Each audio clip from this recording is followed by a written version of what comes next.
Hello guys, यो चाहिँ मेरो कोच ब्याग होइन। मलाई चाहिँ मेरो बुढाले किनिदिनु भएको हो। उहाँले चाहिँ मलाई अस्ति नै मैले अनलाइन हेरिरहेको थिएँ कि ब्याग होइन।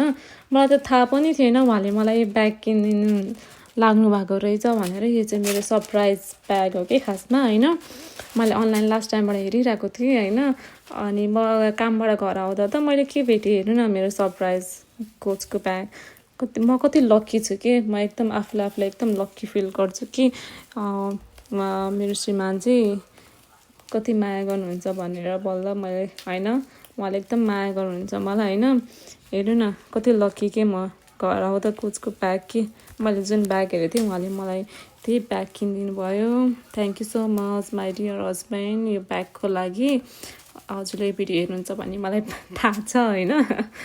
ल गाइज, हजुरहरूको पनि होइन यस्तै सरप्राइजहरू पाउनुहुन्छ कि नै हजुरहरूले होइन। सरप्राइज भनेको सानो ठुलो होइन। एउटा चक्लेटै दिए पनि त्यो चाहिँ सरप्राइज हो होइन।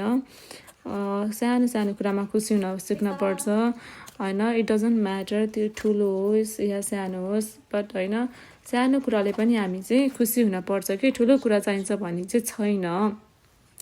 त्यही भएर हरेक कुरामा होइन हस्बेन्ड एन्ड वाइफमा चाहिँ एकदमै हामी खुसी हुनपर्छ होइन।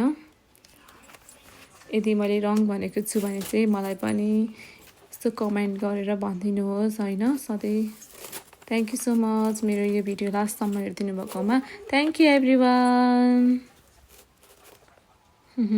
कति खुसी छु हेर्नु न, मक्खै बोक्न हतार भएको मलाई।